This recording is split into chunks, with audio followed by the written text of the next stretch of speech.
because it can't. It might be difficult for some people to understand because they know The accent, voice. you mean? Yeah. The accent, right? I mean the voice, the accent. It doesn't matter. The voice you speak is quite. Is it good to speak out loud, or is it good to speak just a normal at pace like you speaking? Okay. I think whatever you're comfortable. Whatever you're comfortable. Of course, and in different situations too. Yeah. Because I chose to speak like this here. I think it's because of the environment. I feel the calmness. I feel that I don't need to yell. Yeah, and it's just natural for me to speak like this. But if you are in my project with deadline, I'm not speaking like this. Very firm, very loud, if I need to deliver my message. And same with client. When I have to present in front of client, again, is I need to be loud, I need to be firm, I need to show my belief in my product so that they can buy, right?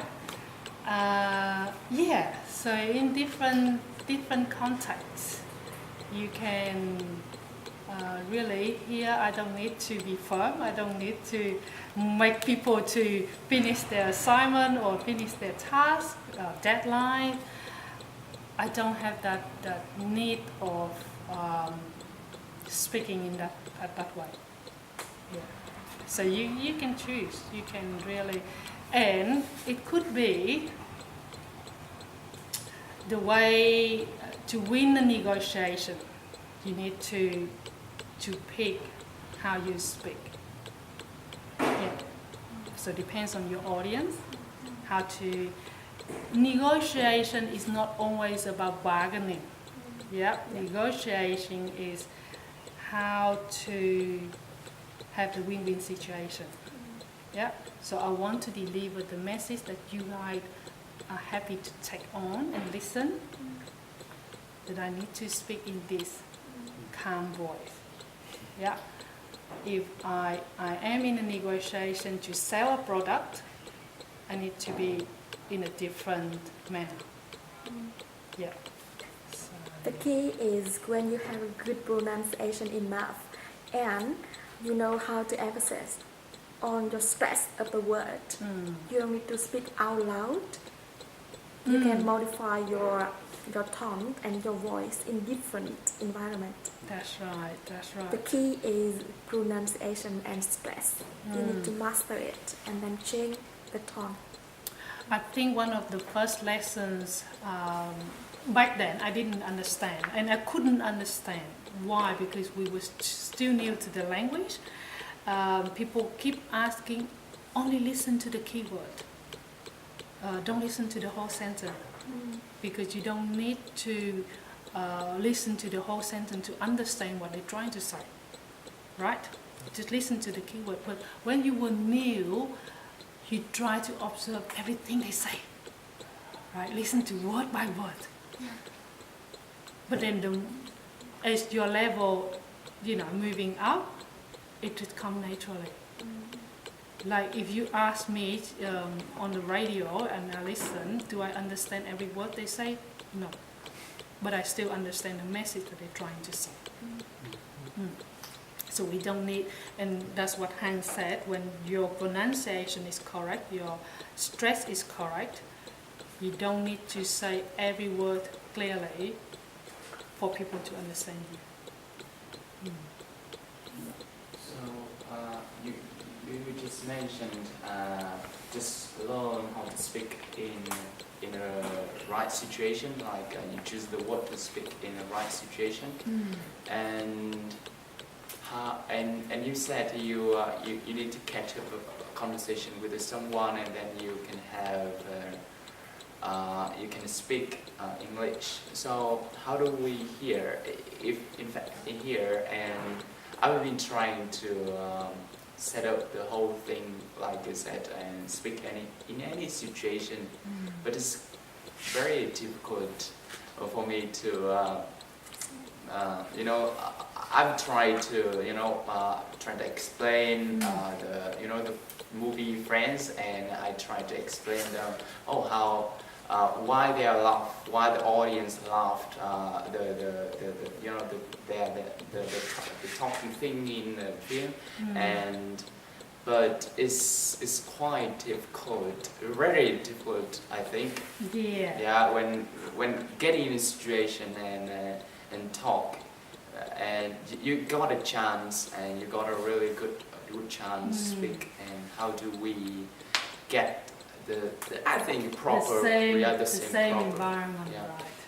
It is difficult when you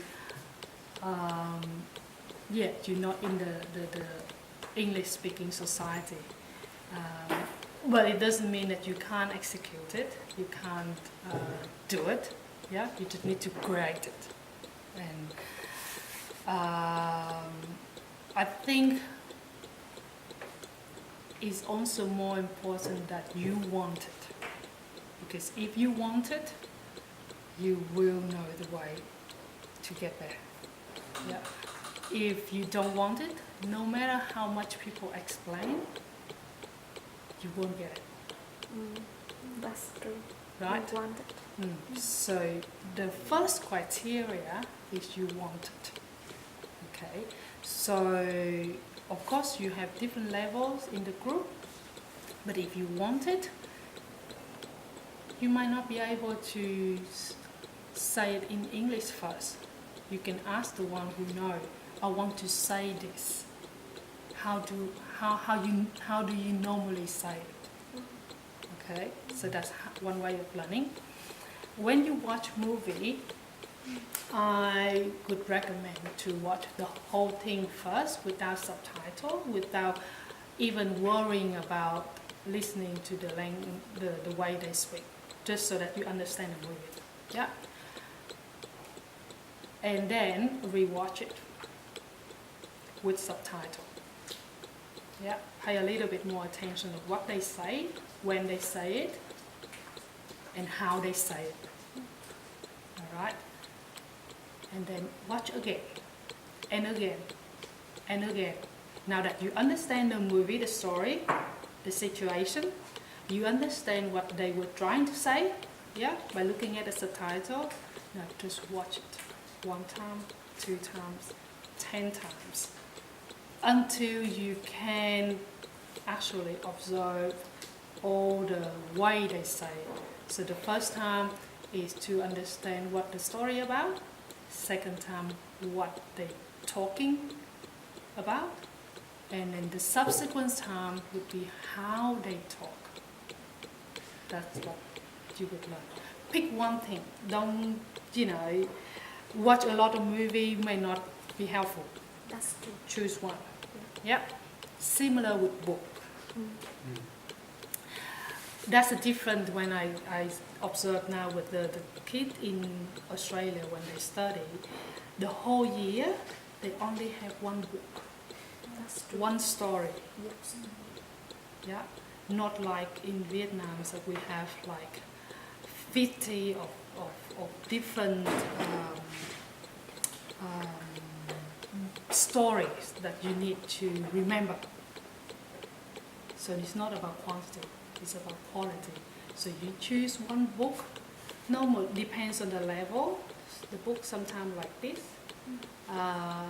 but that whole year, you just read one chapter after one chapter, and then you analyze it, you discuss it, just go over and over again until the book is in you. And yeah, you just need to choose one and then just go over and over, just so that it just belong to you. Just make it become something that yours, not someone else. That's the One book for a year. And yeah, and because everyone, if you